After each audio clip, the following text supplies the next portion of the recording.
Picture this, a cozy living room in small-town America. 6 elderly people sipping tea, discussing Dostoevsky. Harmless, right? Dead wrong. What if I told you that the sweet grandmother serving homemade cookies once eliminated 3 targets in a single weekend without leaving a trace? That the retired professor, correcting everyone as pronunciation of Chekhov, could assemble a sniper rifle blindfolded in under 30 seconds? That every single person in that room was trained by the most ruthless intelligence agency in Cold War history to kill without hesitation. This is not fiction. This is not a Hollywood thriller. This is the jaw-dropping true account of how a small-town journalist stumbled upon one of the most sophisticated espionage operations ever conducted. On American soil, a sleeper cell of KGB assassins that remained undetected for over 40 years. Hidden in plain sight, living normal lives, raising families, contributing to their communities, all while carrying secrets that could shatter everything. When 28-year-old Daniel Cooper decided to write a feel-good piece about Asheville's charming book club for seniors, he had no idea he was about to unravel a conspiracy that would send shockwaves through the FBI, trigger a nationwide manhunt, and force America to confront a terrifying question: how many more are still out there? 3 confirmed kills, 12 additional sleeper cells, decades of lies, and a truth so explosive that when it finally surfaced, nobody could believe it was real. How did trained killers become beloved neighbors? What happened when their past caught up with them? And most chilling of all, were they ever truly on our side? Stay with us until the very end, because what you're about to discover will change everything you thought you knew about the Cold War, espionage, and the people living right next door. Drop a comment below telling us where you're rewatching from. We want to hear your reaction to this unbelievable story. Asheville, North Carolina. Nestled in the Blue Ridge Mountains, this city of rolling hills and artistic charm has always prided itself on being a haven for creatives, retirees, and those seeking a quieter life away from the chaos of major metropolitan areas. The downtown area boasts Art Deco architecture from the 1920s, farm-to-table restaurants, and craft breweries that have put Asheville on the map as one of America's most livable small cities. The autumn air here carries the scent of wood smoke and mountain laurel, and the locals are the kind of people who wave at strangers and hold doors open without thinking twice. It was in this idyllic setting, in the fall of 2019, that a weekly ritual had been taking place for nearly 15 years. Every Thursday evening at 6 o'clock sharp, 6 individuals gathered at 47 Montfort Avenue, a charming craftsman-style home with a wraparound porch and rocking chairs that creaked in the evening breeze. The house belonged to Margaret Raines, a 74-year-old woman with silver hair always pulled into an elegant bun, reading glasses perpetually perched on her nose, and a smile that could warm the coldest heart. The Asheville Literary Circle, as they called themselves, was known throughout the neighborhood as a delightful group of cultured seniors who took their love of Russian literature very seriously. Margaret had founded the group in 2004, and over the years, it had maintained a steady membership of 6 devoted readers. Besides Margaret, there was Viktor Sokolov, 81, a retired linguistics professor with a thick accent and an encyclopedic knowledge of Tolstoy. Then came Irina Volkov, 77, petite and bird-like, who baked traditional Russian pastries for every meeting. Dmitry Antonov, 79, was the quiet one, always sitting in the corner armchair, speaking only when directly addressed, but offering profound insights when he did. The two youngest members were Natasha Orlova, 68, a former ballet dancer whose grace never left her despite her age, and Alexei Petrov, 72, who claimed to have been a mechanical engineer before retiring to Asheville for the mountain air that helped his supposed heart condition.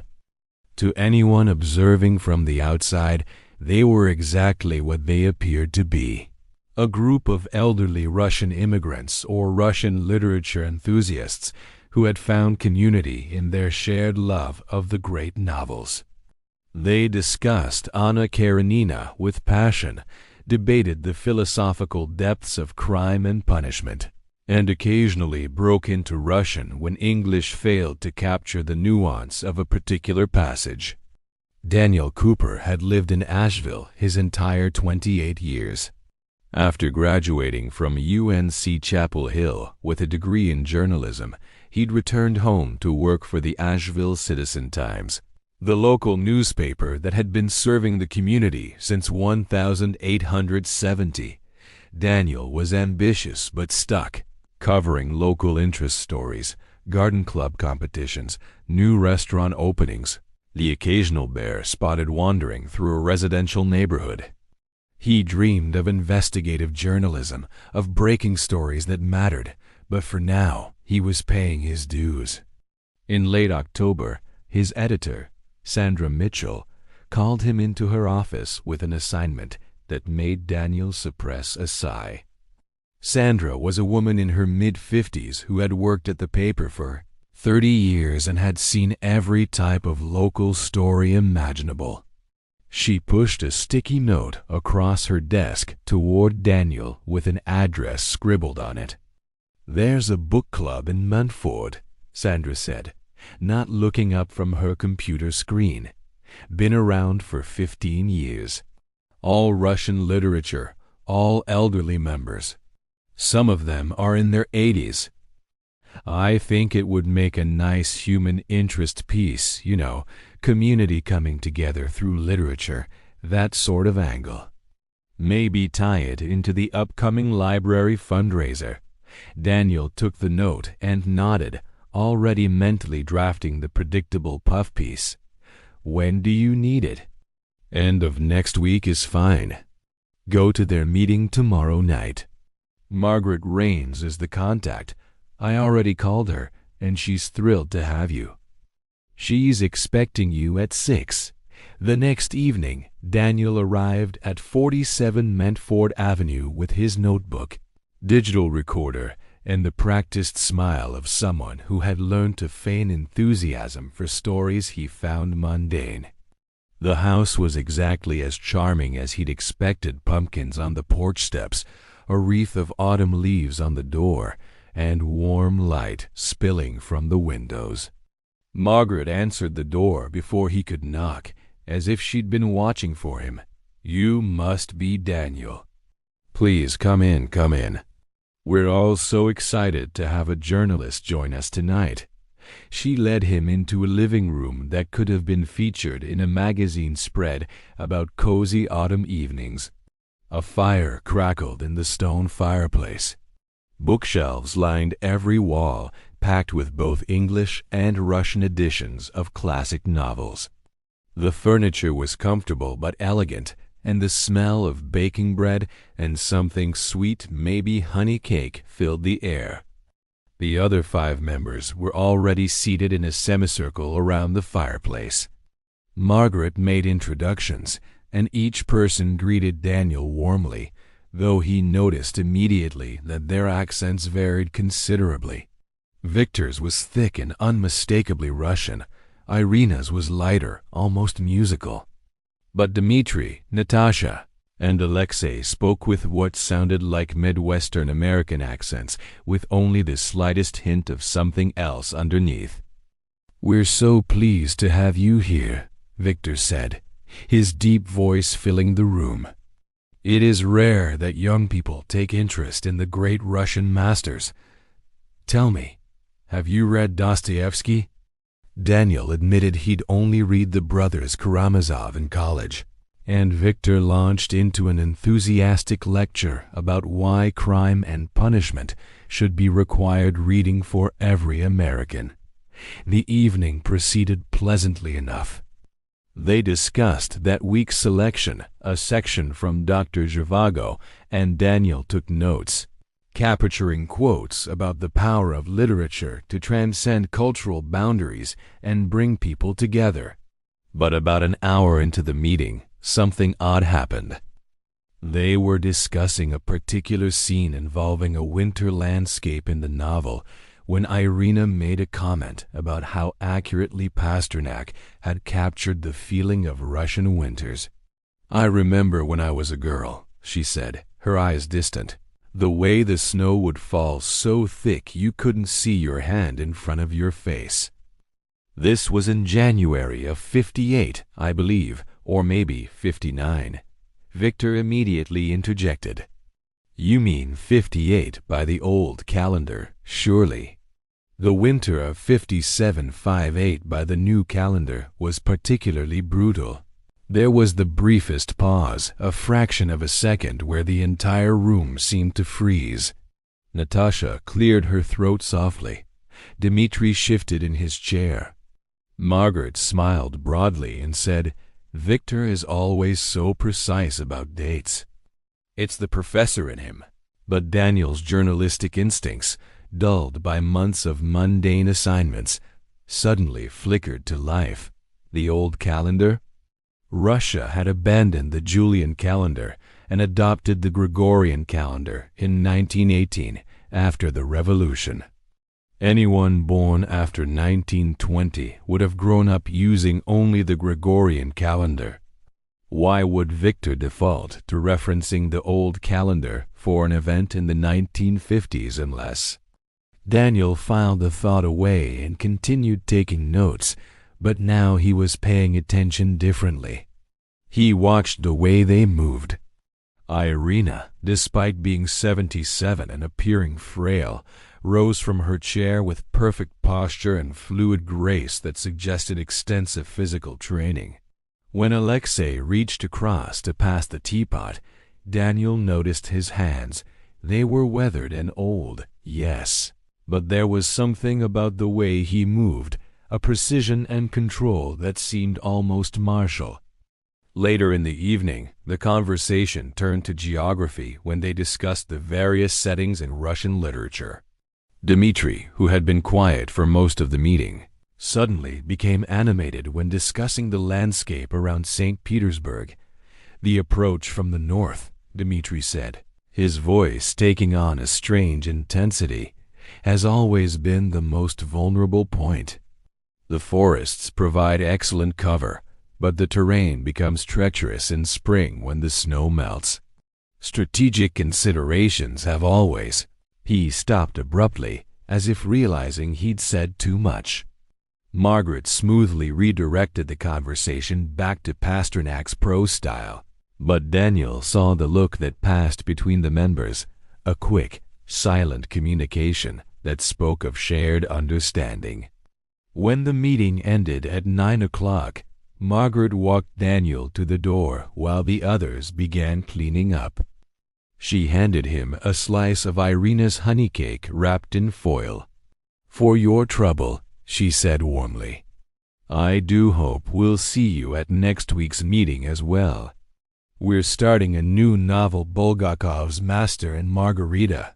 "Thank you, Margaret." "I'd like that," Daniel said, and he meant it. Not because he was eager to read more Russian literature, but because something about this group wasn't adding up, and he needed to figure out what it was.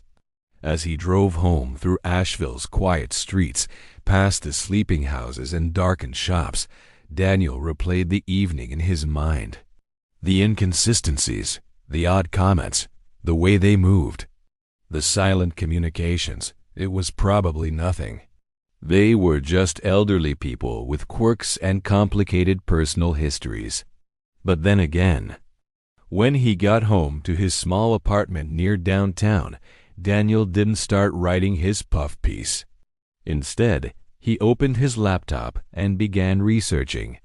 Julian calendar, Russian immigration patterns to the United States, Russian naming conventions. He wasn't sure what he was looking for, but something told him that the Asheville Literary Circle was more than just a book club. By 2 in the morning, Daniel had fallen down a rabbit hole of Cold War history, KGB training protocols, and the concept of sleeper agents. He told himself he was being ridiculous, letting his imagination run wild. These were just old people reading books. But he couldn't shake the feeling that he'd stumbled onto something much bigger than a human interest story. And he had no idea just how right he was. The next chapter will blow your mind, because Daniel decides to dig deeper, and what he uncovers will shake the very foundation of everything he thought he knew about these harmless book club members. Trust me, you won't believe what happens next. If you want to find out what Daniel discovers, make sure you're subscribed to this channel so you don't miss a single detail. Hit that like button, drop a comment telling us what you think about this book club so far, and share this video with anyone who loves a good mystery. The truth is about to get a whole lot stranger. Sleep didn't come easily to Daniel that night.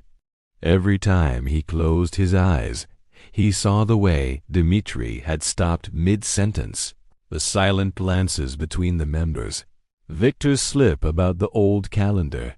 By the time the sun rose over the Blue Ridge Mountains, painting the autumn sky in shades of orange and pink, Daniel had made a decision. He wasn't going to write the feel-good piece Sandra wanted. Not yet. First, he needed to understand what he was really dealing with. The Asheville Public Library opened at 9 o'clock. Daniel was waiting at the doors when the librarian, a cheerful woman named Patricia who knew him from his previous research visits, unlocked them. He headed straight for the reference section and the microfiche archives, something most people had abandoned in the age of digital everything, but which local newspapers had maintained for historical records. He started with Margaret Raines. According to what she'd told him, she'd moved to Asheville in 1983. Daniel pulled up the Asheville Citizen Times archives from that year and began scrolling. Nothing. He expanded his search to 82 and 84. Still nothing. For someone who claimed to have been active in the community for nearly 40 years, Margaret Raines had a remarkably small footprint in the local paper. No mentions in society pages, no letters to the editor, no photographs from community events until 1991, when she appeared in a single photo at a library fundraiser. It was as if she hadn't existed before 1991. Daniel moved on to Viktor Sokolov. The retired linguistics professor claimed to have taught at Asheville Buncombe Technical Community College before retiring in 2002. Daniel pulled up the college's faculty archives online. No Viktor Sokolov listed in the linguistics department. No Viktor Sokolov in any department. He tried variations of the spelling. Nothing. His heart was beating faster now. He moved through each member of the book club, and the pattern repeated. Shallow roots, minimal documentation. Histories that seemed to begin in the 1980s with no clear backstory before that. Of course, Daniel reminded himself, not everyone leaves a paper trail. Plenty of people live quiet lives without making it into newspapers or official records, but all 6 of them? In a small city like Asheville, where the local paper covered everything from high school graduations to garden club awards. By lunchtime, Daniel had compiled a list of inconsistencies and missing pieces. He needed help, but he couldn't go to Sandra with this. She'd think he was crazy and force him to write the puff piece. He needed someone who understood investigation, someone with access to databases beyond what a small-town journalist could access. Marcus Chun had been Daniel's roommate at UNC Chapel Hill. While Daniel studied journalism, Marcus had majored in criminal justice before joining the FBI. They'd stayed in touch over the years, though they only saw each other a few times a year when Marcus visited family in Charlotte. Daniel pulled out his phone and called, "Danny boy." Marcus answered on the third ring, his voice warm with genuine pleasure. "To what do I owe this honor? Please tell me you're calling to tell me you're finally leaving that small-town paper and coming to work for a real news organization." "Not quite," Daniel said, trying to keep his tone light. "Actually, I need a favor. And before you say anything, I know how this is going to sound." He explained everything: the book club, the odd comments, the suspicious lack of background information, his growing certainty that something wasn't right. He could almost hear Marcus's skeptical expression through the phone. "Danny," Marcus said carefully when Daniel finished, "you're telling me you think a group of elderly book club members might be—" "What? Exactly? Russian spies?" "Based on a comment about calendars and good posture." "I know how it sounds," Daniel admitted. "But Marcus, I've interviewed hundreds of people for stories. I know when someone's hiding something. These people are." "I can feel it." There was a long pause. Then Marcus sighed. "Okay, look. I'll do this much for you. Give me their names and dates of birth if you have them. I'll run them through our basic databases just to put your mind at ease. But Danny, you have to promise me that when nothing comes back, you'll drop this and write your feel-good story, okay? The Cold War ended 30 years ago. The KGB doesn't exist anymore. And even if they did, they wouldn't be hiding out in Asheville, North Carolina, reading Dostoevsky." "Deal," Daniel said, relief flooding through him. He provided the names and whatever biographical information he'd gathered from the book club members. "Give me 48 hours, Marcus said. "And Danny, don't do anything stupid in the meantime. Don't confront these people or start asking suspicious questions. Just ... Be a normal journalist doing a normal story." Daniel agreed, but of course, he had no intention of waiting 48 hours doing nothing. That afternoon, he returned to Montford Avenue, this time without an appointment. He parked a block away and walked past 47 Montford, pretending to be a casual pedestrian out for a stroll in the beautiful historic neighborhood. The house looked quiet in the daylight. Margaret's car, a sensible silver Honda Accord, sat in the driveway. Through the windows, he could see movement inside, someone passing through the living room. Daniel continued walking, turned the corner, and circled back through the alley behind the houses. The backyards in this neighborhood were separated by old wooden fences, most of them covered in climbing ivy and honeysuckle. He knew he was crossing a line, but his curiosity had fully overtaken his judgment. He approached the fence behind Margaret's property and found a gap between the slats where he could see through. The backyard was immaculately maintained vegetable garden, herb boxes, a small greenhouse. Nothing suspicious. But then the back door opened and Dmitri stepped out. The quiet, elderly man from the book club lit a cigarette and stood on the back porch, staring out at the garden. Daniel froze, afraid to move and draw attention.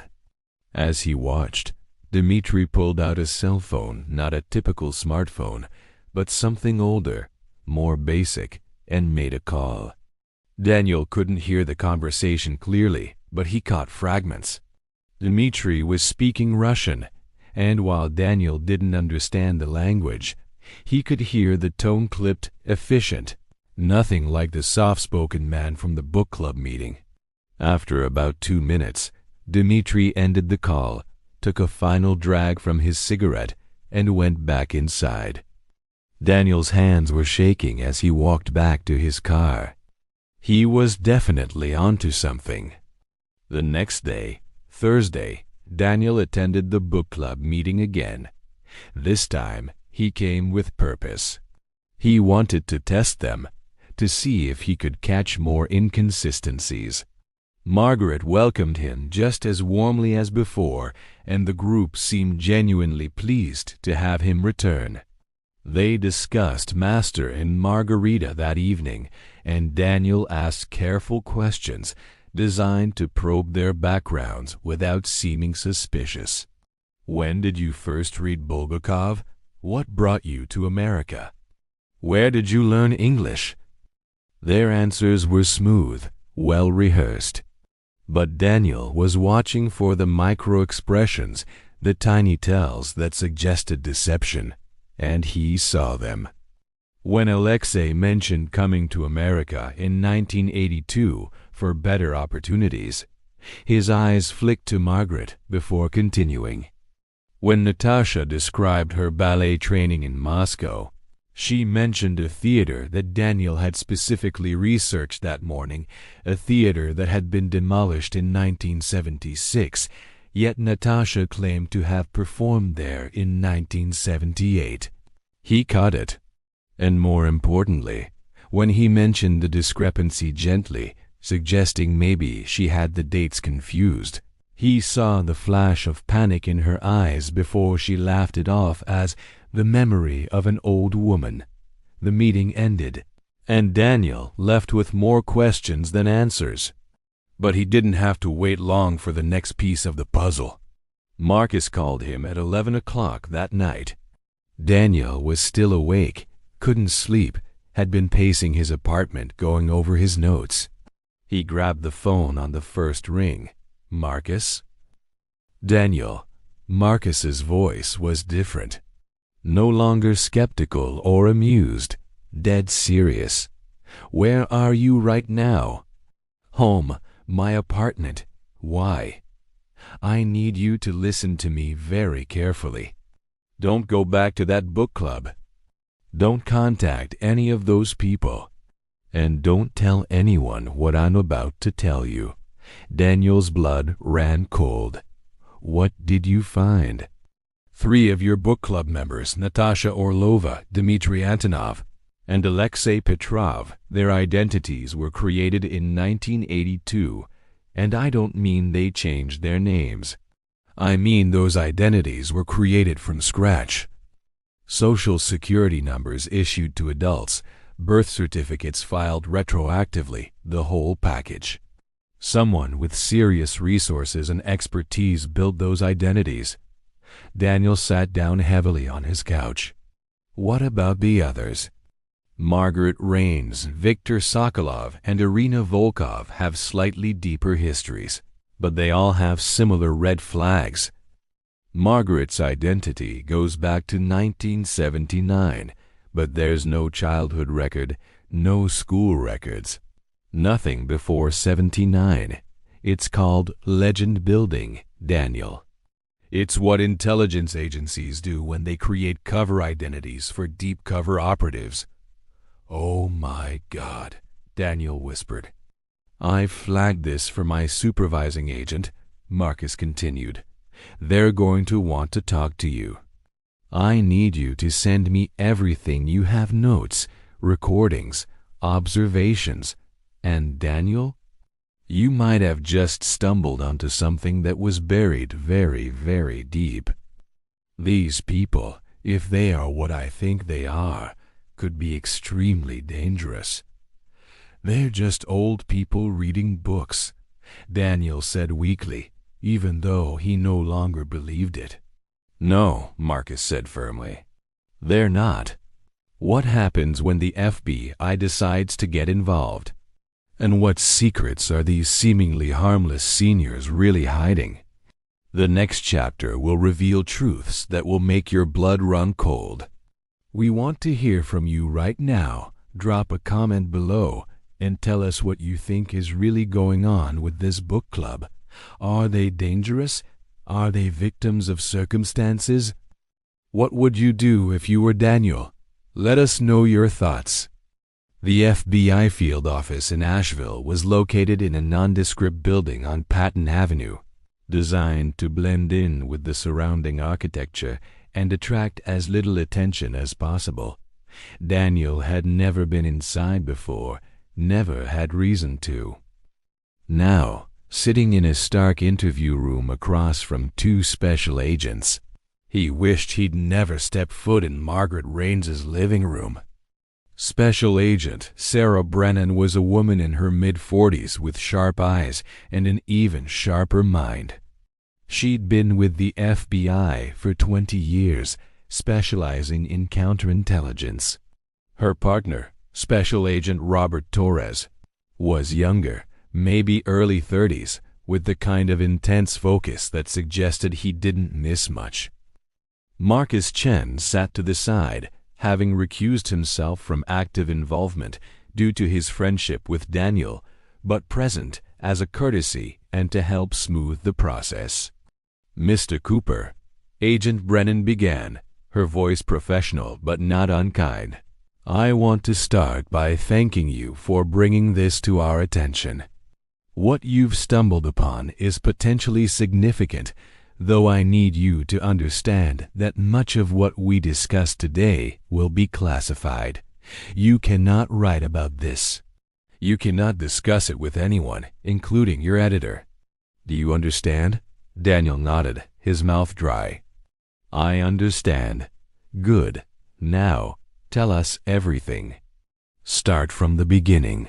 Daniel recounted the entire story, the assignment from Sandra, the first book club meeting, the inconsistencies he'd noticed, his research, the second meeting, everything up to Marcus's phone call. Brennan and Torres listened without interruption, occasionally making notes. When Daniel finished, Brennan leaned back in her chair and exchanged a long look with Torres. Finally, she spoke. During the Cold War, the Soviet Union maintained an extensive network of deep-cover operatives in the United States. These weren't your typical spies who worked in embassies or maintained contact with handlers. These were illegals, agents who were given false identities and inserted into American society to live as Americans, sometimes for decades, waiting for orders that might never come. Sleeper agents, Daniel said. Exactly. When the Soviet Union collapsed in 1991, most of these operations were shut down. Moscow Center lost contact with many of their illegals, and we believed most of them either returned to Russia or simply continued living their cover lives. But some cells... double quotes, she paused, choosing her words carefully. Some cells were never accounted for. Torres picked up where she left off. Operation Dormant was a classified investigation launched in 1992 to identify and locate suspected Soviet illegals who might still be in the country. We found and apprehended or turned about 60% of the suspected operatives. The rest? They disappeared into the fabric of American life. We've been looking for them for 30 years. Daniel felt dizzy. And you think my book club is one of these cells? We think it's possible, Brennan said. The identity construction, the timing, the Russian cultural knowledge, the age range, it all fits the profile. But we need more than suspicions. We need proof. What happens now? Daniel asked. Now, Brennan said, standing up, we conduct surveillance, dig deeper into their backgrounds, and if we determine they are who we suspect, we bring them in for questioning. What Agent Brennan didn't tell Daniel was that the investigation had already begun the moment Marcus ran those names. For the past 48 hours, every member of the Asheville Literary Circle had been under 24-hour surveillance. Their phones were tapped, their internet usage monitored, their movements tracked. And what the FBI had observed was concerning. 3 days after Daniel's interview, on a Monday morning when most of the city was going about its normal business, 6 black SUVs rolled into Medford Avenue.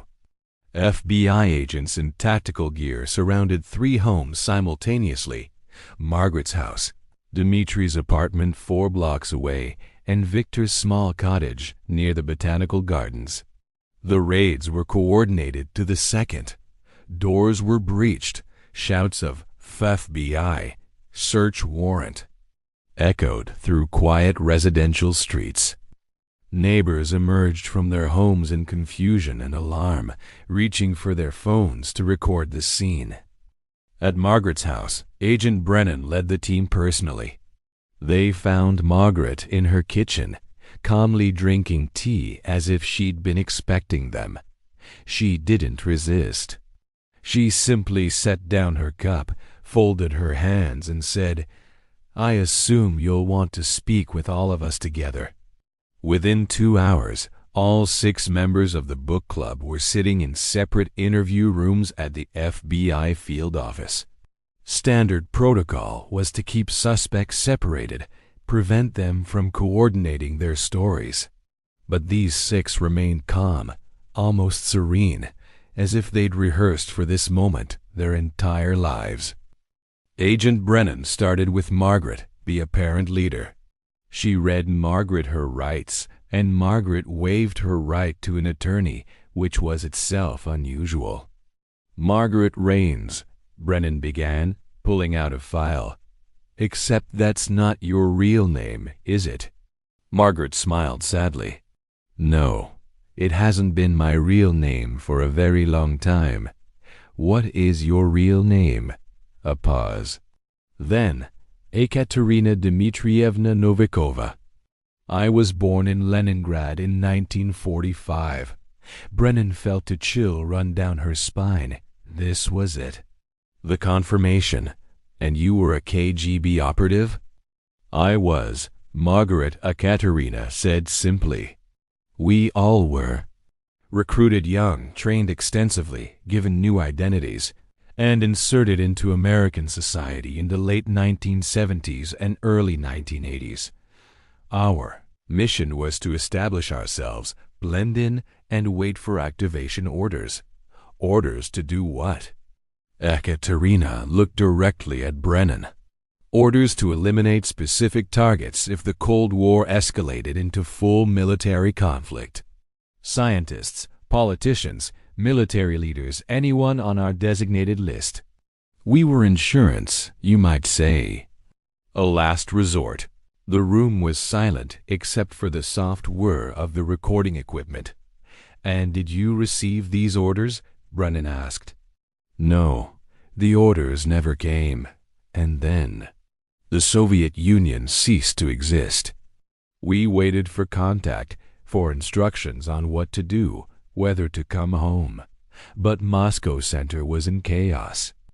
No one reached out to us.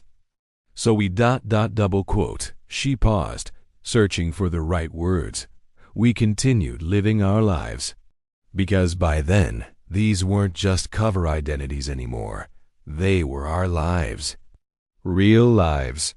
With real connections and real meaning." Over the next 6 hours, similar confessions came from the other 5 members.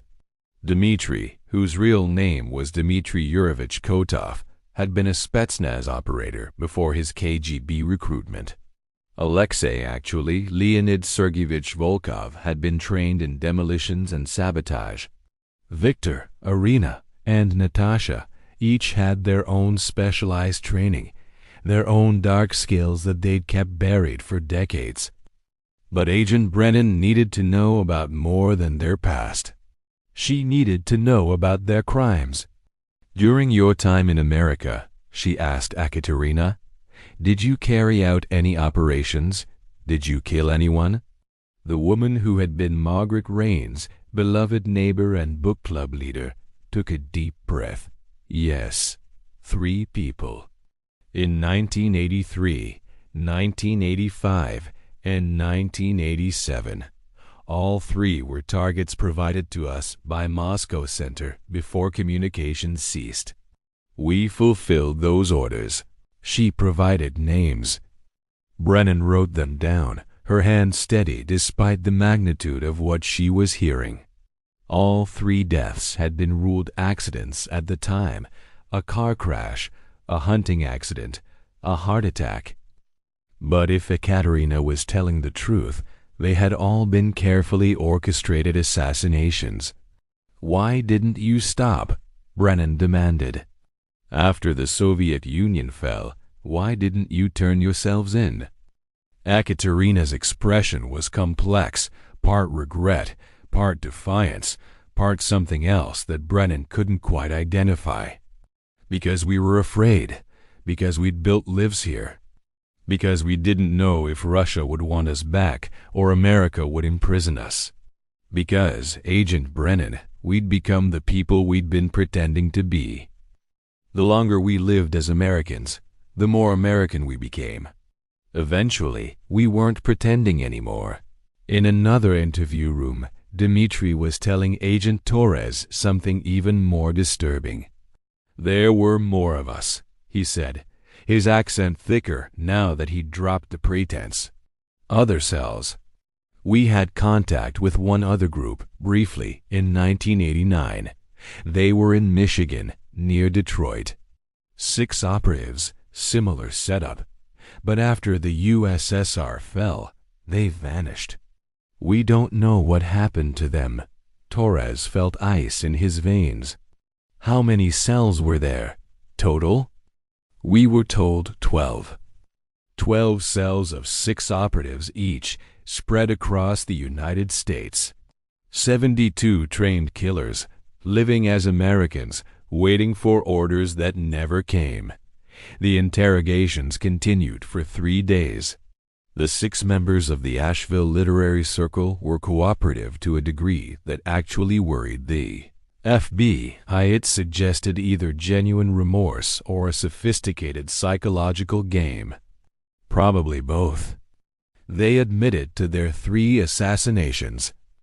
They provided details about their training, their insertion into the United States, their methodology for maintaining their covers.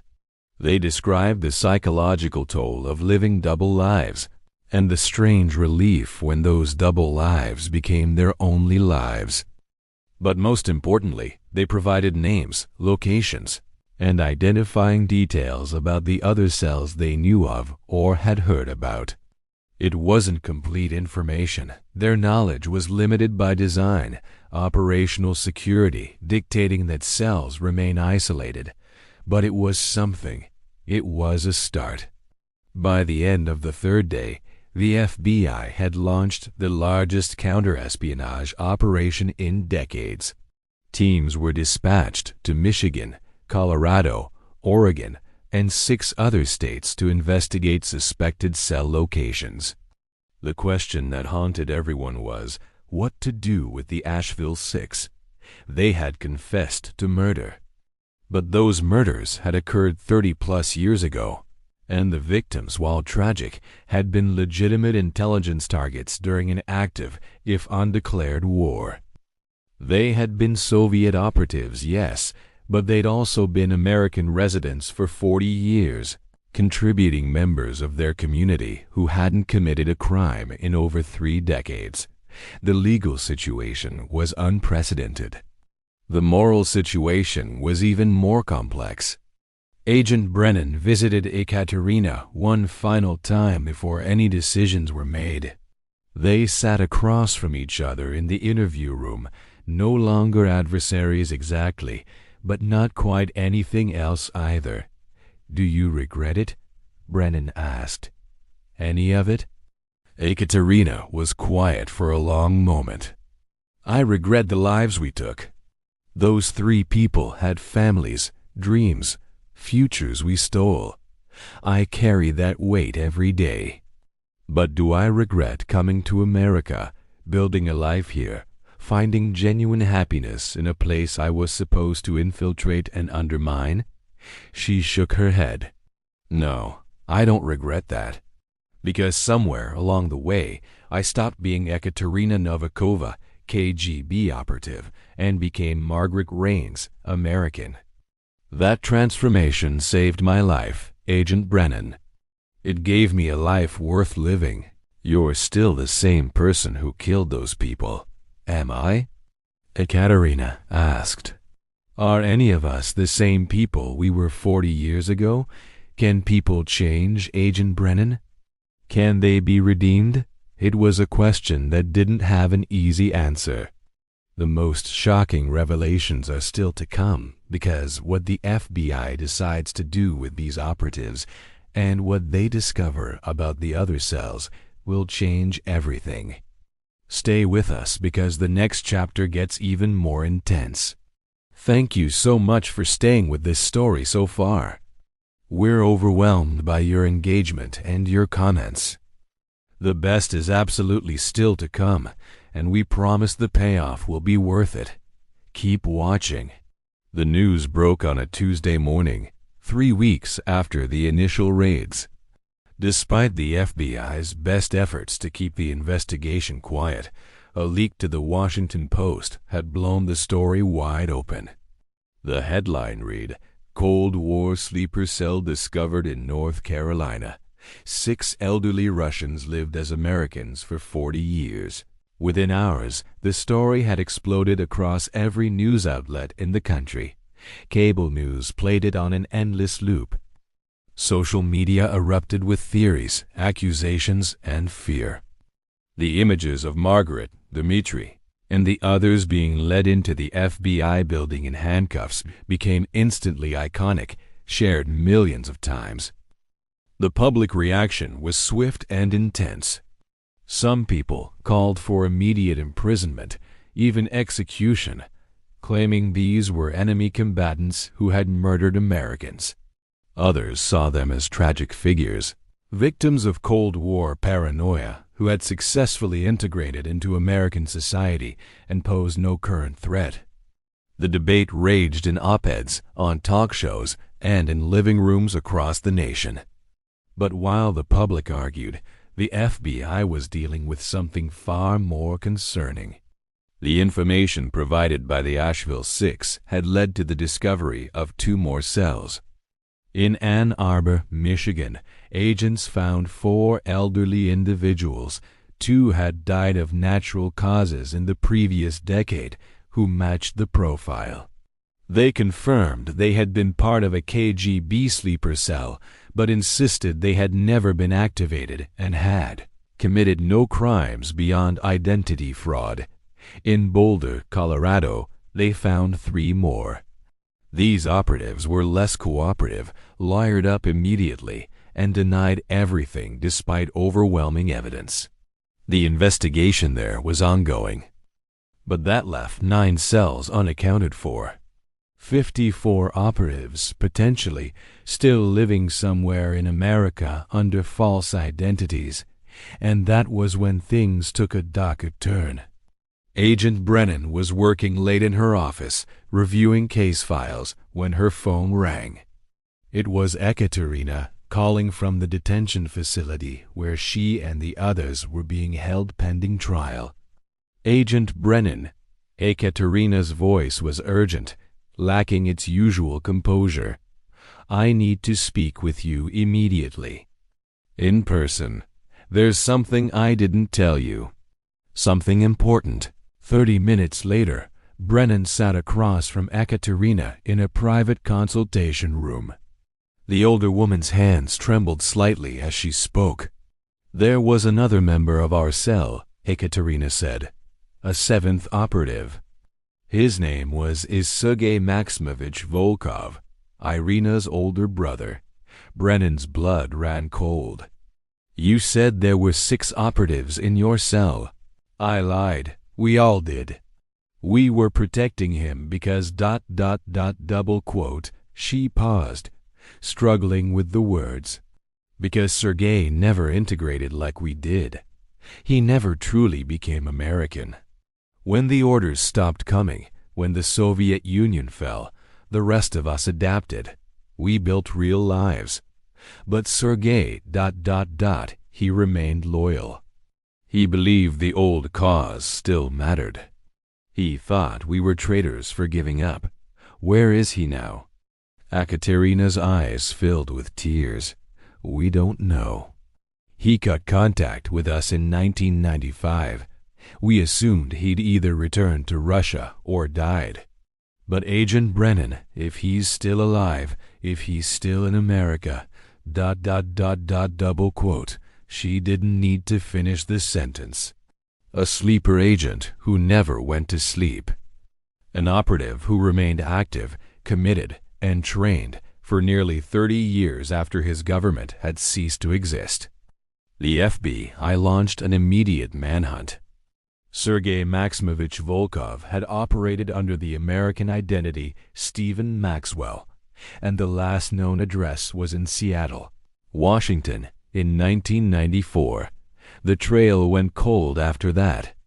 No credit card usage, no Social Security activity, no tax returns filed.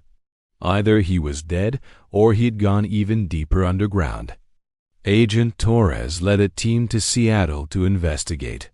What they found in a storage unit rented under a fake name sent shockwaves through the investigation. Weapons, explosives, detailed surveillance files on current members of Congress, military leaders, and tech executives, and a journal written in Russian that laid out Sergei's philosophy. Torres called Brennan from Seattle, his voice shaken. "Sarah, this guy is still operational. The most recent entry in this journal is from 6 months ago. He's been watching people, tracking patterns, maintaining his training. And here's the terrifying part. He writes about the inevitable conflict between Russia and America. He thinks he's just waiting for the right moment to act." "My God," Brennan whispered. "He's planning something." Back in Asheville, the revelation about Sergei changed everything. The FBI offered the remaining 6 members of the cell a deal.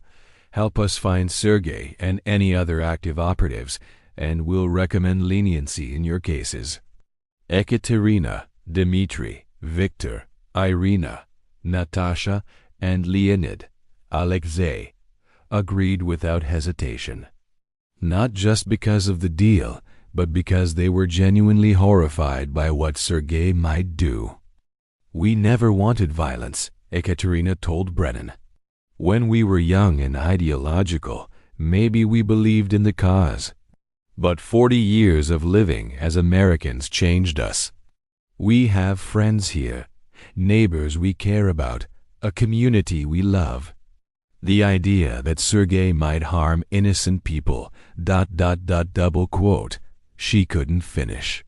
The FBI set up a joint task force, unprecedented in its nature. 6 former KGB operatives working alongside federal agents to hunt down their former comrade. They pored over old files, analyzed Sergei's psychology, tried to predict his next move. Irina provided crucial insight. "My brother was always the most committed," she said, pain evident in her voice. "Even as children in the Soviet Union, he believed in the revolution, in Mother Russia's destiny. When they recruited us for this operation, he saw it as the highest honor. For the rest of us, it was duty. For Sergei, it was his entire identity." "What would he target?" Torres asked. "If he's planning an attack, what would matter most to him?" Dmitry, the former Spetsnaz operative, spoke up. "He would want maximum impact, maximum symbolism. He was trained in explosives, surveillance, and infiltration. If I were planning what he's planning, I'd target something that represents American power and would generate international attention." The team made a list: government buildings, tech company headquarters, major infrastructure. The possibilities were terrifyingly numerous. But then Victor, the linguistics professor, noticed something in Sergei's journal that others had missed. "Look at this passage," he said, pointing to an entry. He writes about the temple of American capitalism and the gathering of shepherds. Those are odd phrases, almost biblical. Brennan leaned in. What does it mean? I'm not certain, but there's a global economic summit happening next month in New York, the World Economic Leadership Forum. Heads of major corporations, political leaders, financial titans, all in one place. If Sergei wanted to make a statement, the realization hit them all at once. The FBI immediately contacted the summit organizers and New York field office. Security was already tight for an event of that magnitude, but now it was elevated to the highest level. Thousands of attendees would need to be vetted. The venue, a luxury hotel in Midtown Manhattan, would need to be swept multiple times. But finding one man in a city of 8 million, especially one trained in the art of invisibility, was nearly impossible. Unless they could lure him out. Ekaterina proposed a dangerous plan. Announce that we're cooperating with the FBI, she said. Make it public. Make it look like we've betrayed everything he still believes in. Sergei has always been emotional, despite his training. If he thinks we've turned traitor, he might reach out. To threaten us, to try to stop us something. You'd be putting targets on your backs, Brennan said. We already have targets on our backs, Ekaterina replied. The difference is, now we can use that to stop him.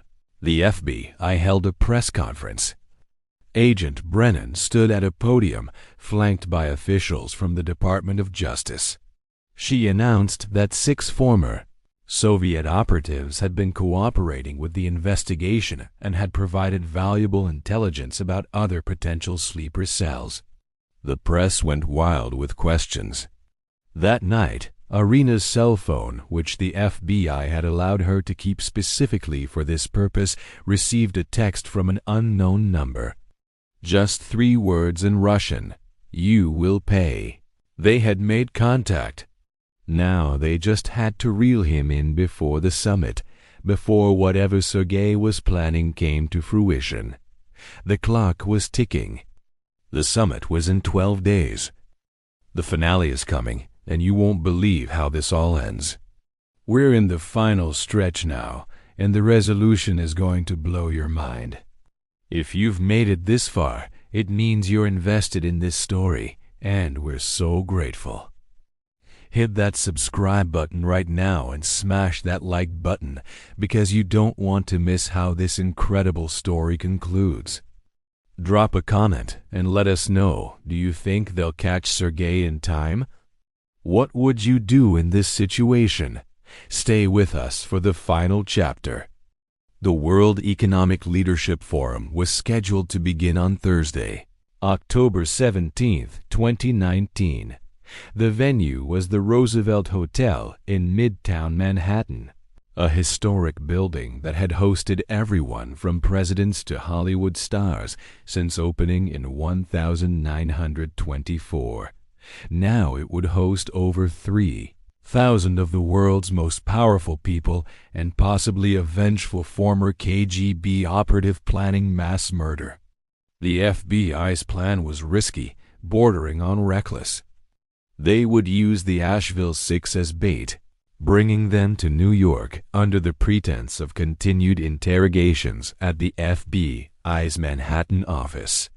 The news would be leaked carefully, making it seem like an accidental disclosure. The hope was that Sergei, watching and waiting, would see an opportunity to confront or eliminate the people he saw as traitors. "This is insane," Marcus Chun said to Brennan as they reviewed the plan.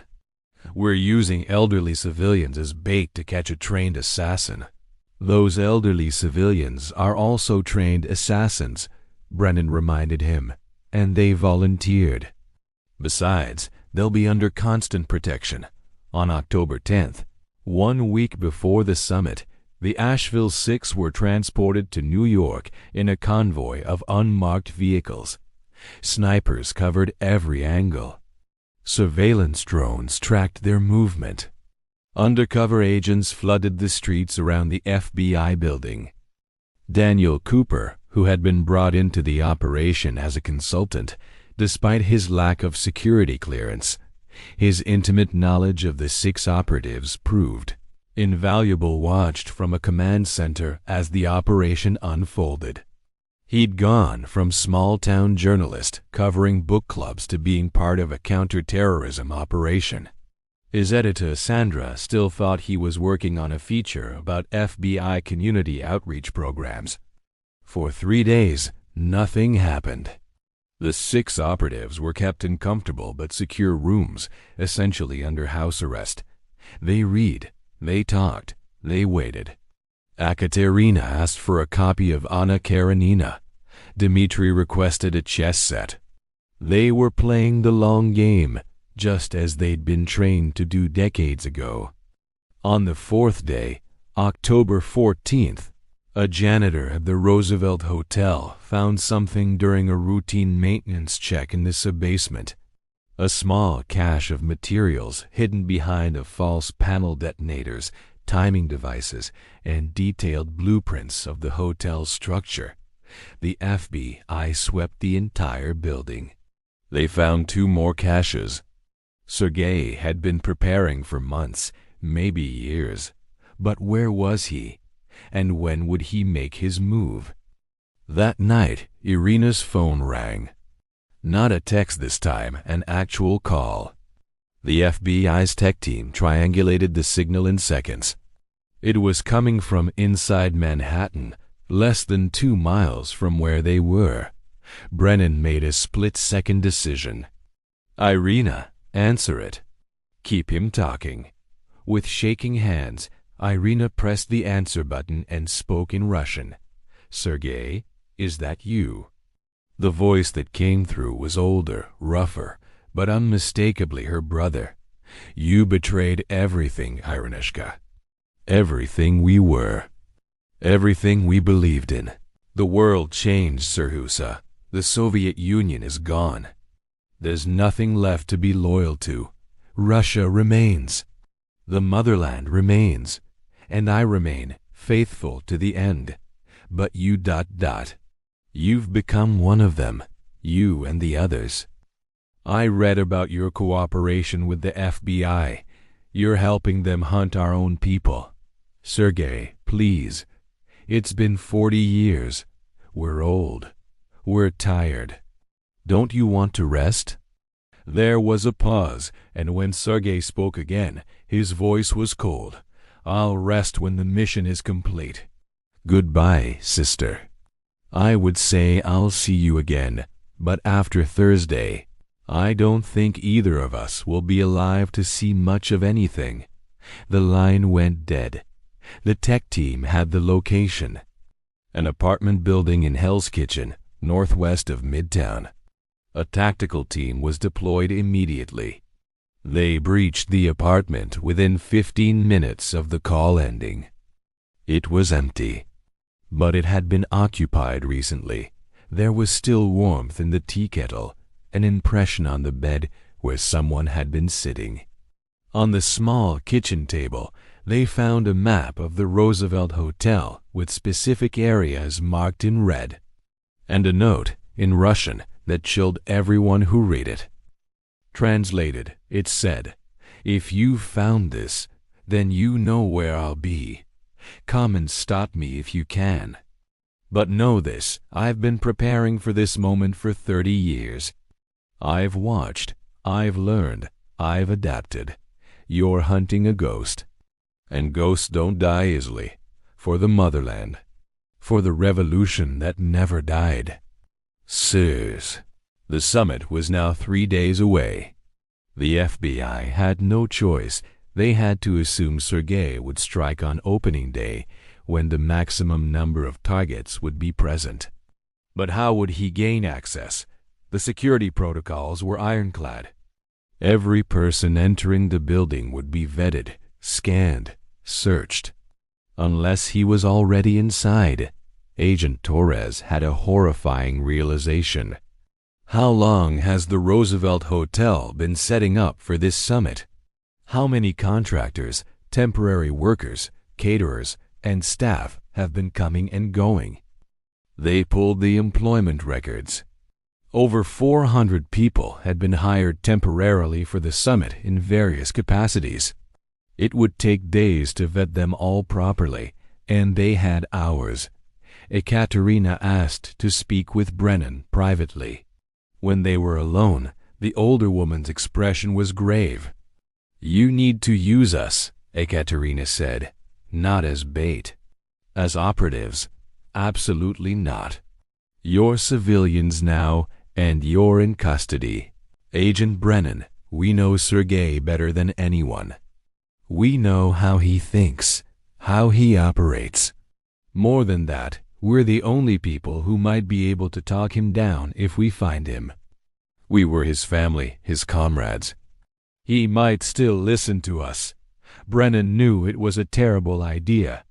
It violated every protocol, every regulation. But they were running out of time and options.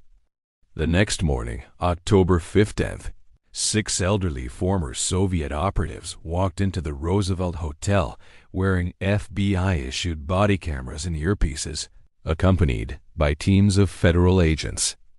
They split up, each taking a different section of the massive building, looking for anything, a face, a mannerism, a gesture that might reveal Sergei's presence. For 6 hours, they searched. The hotel staff thought they were part of the security detail, which technically they were. Daniel watched the feeds from the command center, his heart pounding, unable to believe this was really happening. It was Dmitri who found him. In the sub-basement, near the mechanical rooms, Dmitri spotted a maintenance worker whose movements were too precise, too controlled. The way he carried himself, the alertness in his eyes despite the humble uniform, Dmitri had seen it before. In himself, in his training partners at the KGB Academy decades ago. "Agent Brennan," Dmitri whispered into his microphone. "I think I've found him." Sub-basement, Section D, near the boiler room. Tactical teams moved into position. But Dmitri didn't wait. He approached the maintenance worker directly, speaking in Russian. "Sergei Maximovich." "It's been a long time, old friend." The man turned, and for a moment, Dmitri saw the flash of recognition, then rage in his eyes. Sergei was 78 years old, but he moved like someone 30 years younger as his hand went to his pocket. "Don't," Dmitri said quietly. "You know you can't win this. There are 50 federal agents in this building right now, all looking for you. Even if you complete your mission, even if you die a martyr, what will it accomplish? The Soviet Union isn't coming back, Sergei. That world is gone. Then I'll die with honor, unlike you. Unlike all of you." But before Sergei could draw whatever weapon he'd been reaching for, the other 5 members of his former cell emerged from the shadows. Ekaterina, Victor, Arina, Natasha, and Leonid. His family, his comrades, the people he'd lived beside, trained beside, survived beside for nearly 40 years. "Sergei," Irina said, tears streaming down her face, "please, you're my brother. I love you. Don't do this. Don't throw your life away for a cause that no longer exists." Sergei looked at them all, and something in his face cracked. The certainty, the conviction, the unwavering belief, it wavered. Just for a moment, he looked like what he was. An old man, tired and alone, clinging to a past that had abandoned him. "What would you have me do?" he asked, his voice breaking. "I've been waiting my entire life for this. I've been loyal when everyone else gave up. I've been true when everyone else became traitors. If I stop now, what was it all for?" Ekaterina stepped closer, her voice gentle. "It was for survival, Sergei. All of it. We survived. We lived. We found meaning in unexpected places. That's not betrayal. That's being human. You can still survive. You can still live, but not like this. Not with more violence and death."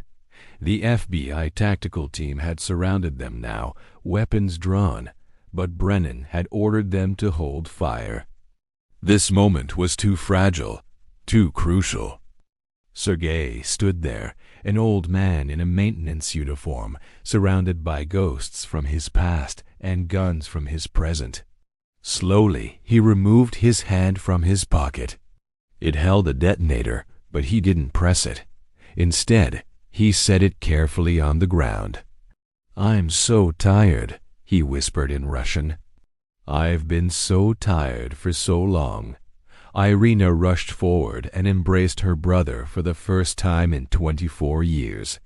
He collapsed into her arms, sobbing. The tactical team moved in and secured the detonator.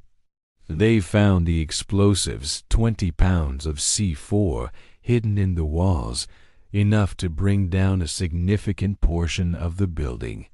It would have killed hundreds, but it didn't, because 6 former Soviet operatives chose redemption over loyalty, because a sister's love proved stronger than ideological conviction, because even after 40 years of lies and violence, humanity could still prevail.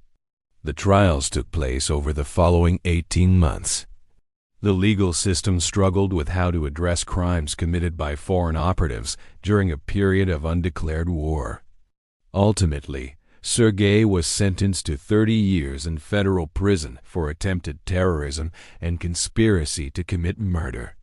He would likely die behind bars. The other 6 members of the Asheville cell received more lenient sentences. Their cooperation, their role in preventing the Roosevelt Hotel attack, and the fact that their admitted killings had occurred over 30 years ago weighed heavily in their favor. They each received 10-year sentences with the possibility of parole after 5 years and credit for time served. But the more interesting outcome was what happened after their sentencing. The FBI's investigation into other sleeper cells had stalled. The information provided by the Asheville 6 had helped locate 2 more cells, but that left at least 9 others unaccounted for. These cells, if they still existed, were too deep, too careful, and had too much experience evading detection. The Department of Justice made an unprecedented offer to Ekaterina and her team. Work with us. Use your insider knowledge, your understanding of KGB tradecraft, to help identify and locate the remaining cells. In exchange, your sentences would be commuted to time served, and you'd be allowed to live under supervised conditions in a location of your choosing. They accepted. For the next 3 years, the 6 former Soviet operatives worked as consultants for the FBI's counterintelligence division. They analyzed patterns, predicted behaviors, and used their unique perspective to think like the very operatives they were hunting. Their work led to the identification of 5 more cells, 30 individuals who had been living as Americans for decades. Of those 30, 23 agreed to cooperate when confronted. They were tired, ready to end the deception. 7 refused and were taken into custody. That left 4 cells, 24 individuals, still unaccounted for. The search continues to this day. In 2022, the Asheville 6 were released from supervised custody. They returned to North Carolina, to Medford Avenue, to their homes and their community. The neighbors who had once been shocked by the revelations gradually came to accept them back. After all, they'd been good neighbors for 40 years before the truth came out, and they'd proven themselves heroes in preventing a massacre.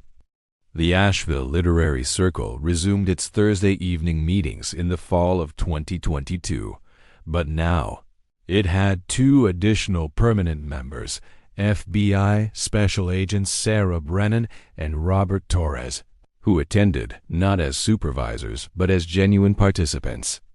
They developed a mutual respect with their former adversaries, a recognition that the world was rarely as simple as good versus evil, us versus them.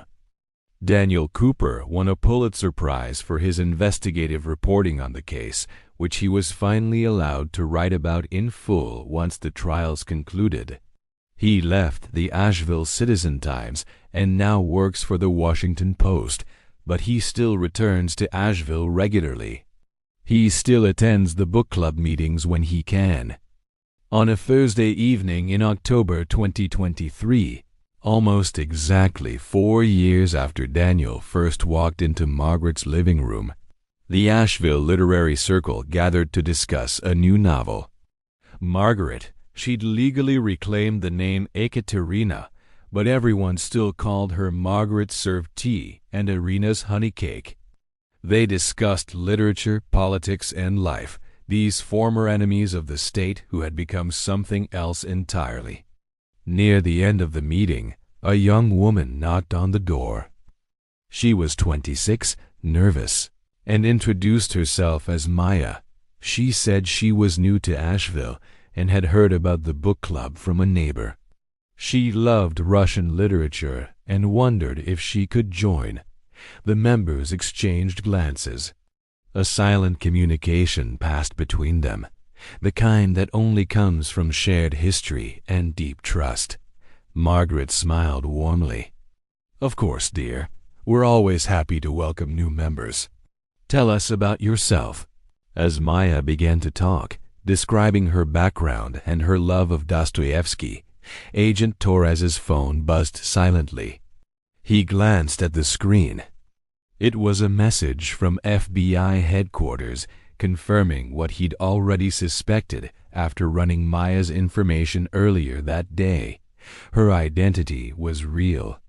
She was who she claimed to be, just a young woman who loved books. Torres put his phone away and smiled. Not every story needed to be complicated. Not every stranger was hiding secrets. Sometimes a book club was just a book club. But sometimes it wasn't. And because of 6 elderly former Soviet operatives who chose redemption over ideology, America was a little bit safer. Not perfect, it would never be perfect, but safer. Margaret raised her teacup in a small toast. "To new beginnings," she said, "and to old friends. To the stories that change us and the lives we choose to live." They all raised their cups. Former KGB assassins, FBI agents, a journalist, and a young woman who just wanted to discuss literature together. In the end, that was the most improbable story of all. What an incredible journey this has been. A story that started with a simple book club and unraveled into one of the most complex espionage cases in American history. 6 trained killers who became beloved neighbors. A plot that could have ended in tragedy but concluded with redemption. A reminder that people are capable of profound change, that the past doesn't have to define the future, and that sometimes the most dangerous person in the room is also capable of the greatest courage. We want to hear from you now. What did you think of this story? Could you ever forgive someone with a past like these operatives? Do you think they deserve their redemption? Drop your comments below and tell us your name, city, and state. We love knowing where our viewers are watching from.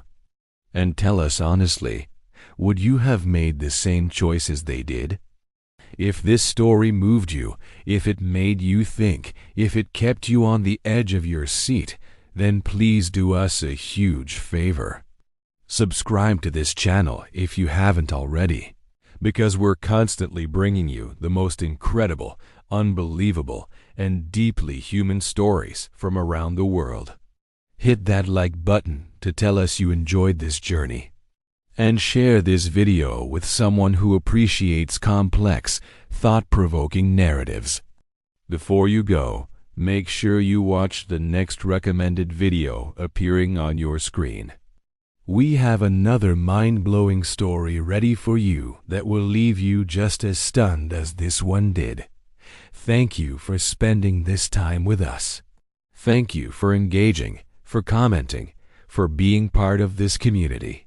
Stories like these matter because they remind us that truth really is stranger than fiction, and that human beings are endlessly complicated, surprisingly resilient, and always capable of transformation. Until next time, keep questioning, keep wondering, and keep seeking out the extraordinary stories hiding in ordinary places. See you in the next video.